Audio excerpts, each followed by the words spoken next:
Bonjour à tous les amis des animaux, j'espère que vous allez bien. Petite parenthèse avant de démarrer cette vidéo sur la vidéo que j'ai sortie vendredi dernier. Un grand merci pour tous vos retours, vous avez été très nombreux à me livrer vos expériences et j'ai lu absolument tous vos commentaires extrêmement touchants. Ça m'a fait beaucoup de bien de sortir cette vidéo et j'ai l'impression qu'elle vous a fait du bien aussi. Et c'est vraiment chouette d'avoir ce genre de retour.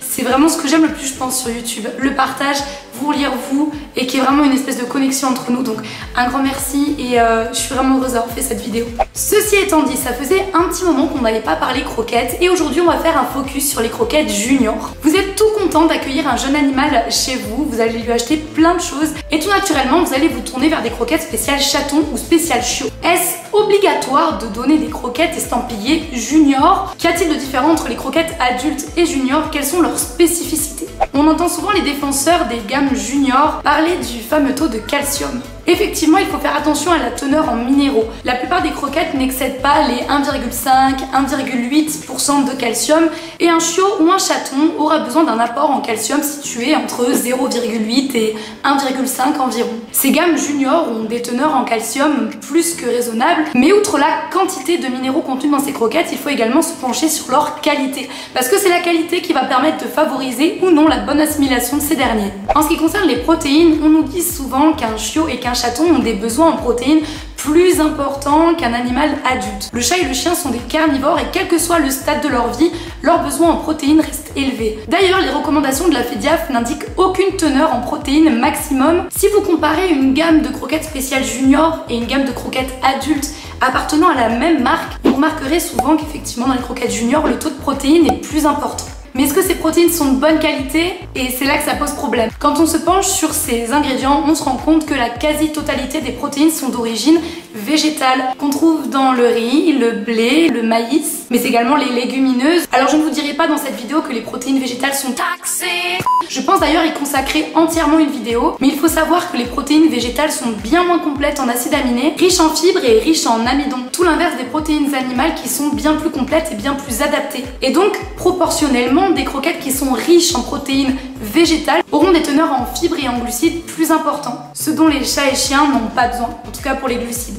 Aïe, tu viens de me sauter dessus là. Parce que oui, vous ne le savez pas encore, mais j'ai un chat perroquet. Je pense que sa maman était perroquet, son père était siamois, ce qui explique qu'il a une passion pour les épaules. Voilà. Les croquettes juniors sont également souvent plus riches en matière grasse que des croquettes adultes. Est-ce pour autant que les chatons et les chiots ont un besoin en graisse et en lipides plus important que les adultes? Eh bien, ça dépend de l'activité de votre animal une fois qu'il sera adulte. Ce qui est d'ailleurs assez drôle puisque quand on compare des références spéciales juniors avec certaines références de bonnes croquettes qu'on ne trouve pas forcément dans les magasins, eh bien les taux de lipides, donc de matière grasse, sont assez similaires, que ça soit pour un jeune ou pour un adulte. Il faut bien comprendre que les lipides sont un apport nutritionnel essentiel aux chats et aux chiens. C'est par les graisses que nos carnivores tirent l'essentiel de leur énergie. Harley, je t'en prie, tu m'empêches de parler là.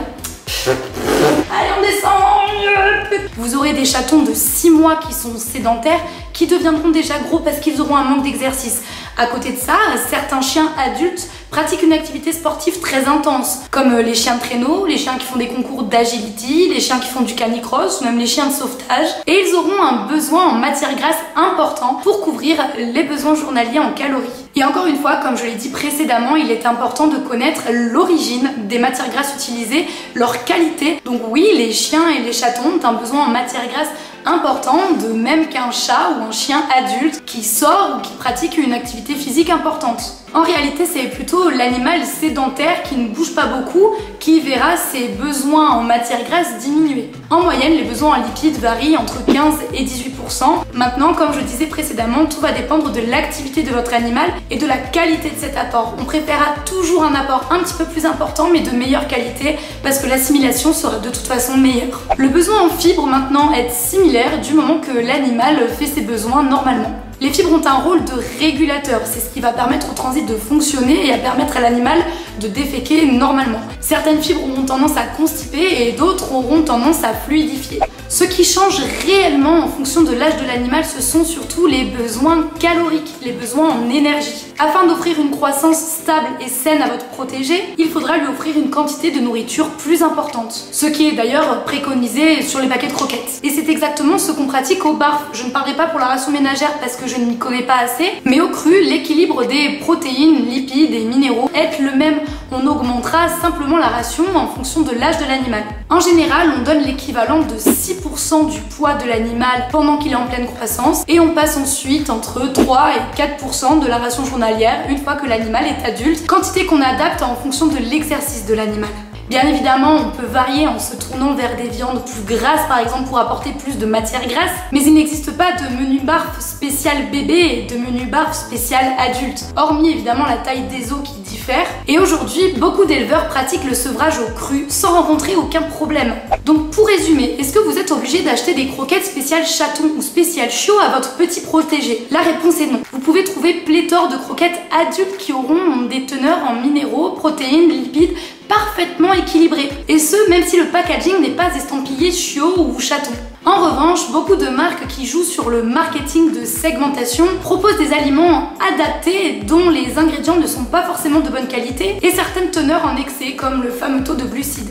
Pour bien nourrir votre chiot ou votre chaton avec des croquettes, assurez-vous que le taux de protéines soit d'un grand minimum de 30% pour un chien et 35-40% pour un chat, en faisant bien attention à ce que ces protéines soient essentiellement d'origine animale. Les lipides doivent être idéalement contenus entre 15 et 20% et la teneur en calcium ne doit pas dépasser les 1,5%. Privilégiez les compositions de croquettes qui sont les plus transparentes possibles, tant pour l'origine des matières grasses que les fibres, que les protéines. Plus une composition est transparente, moins elle a à cacher et mieux c'est pour vous. Enfin, pour votre compagnon. Ne restez pas focalisé sur ces appellations chaton ou chiot, jetez un œil aux bonnes références de croquettes et du moment que les ingrédients sont de qualité et que les teneurs sont équilibrées, vous pouvez parfaitement les donner à votre protégé. Ne vous arrêtez jamais sur un joli packaging, prenez toujours le temps de retourner le paquet de croquettes, de lire ce qu'il y a écrit, de lire les informations qu'on vous transmet. Peu importe ce qu'il y a écrit sur le devant, ce qui nous intéresse, ce sont les apports, c'est ce qu'il y a écrit derrière. C'est le factuel et pas le marketing qu'on a choisi de mettre en avant pour vous séduire. Encore une fois, on parle de nutrition, ce n'est pas une science exacte, c'est d'apprendre avec du recul, mais il est important de vous communiquer certaines données afin que vous vous y retrouviez plus. J'espère que cette vidéo vous aura plu et surtout qu'elle vous aura aidé. Moi je vous fais de gros bisous et on se retrouve vendredi prochain pour une nouvelle vidéo. D'ici là, comme d'habitude, prenez soin de vous et prenez soin de vos animaux. Bye bye.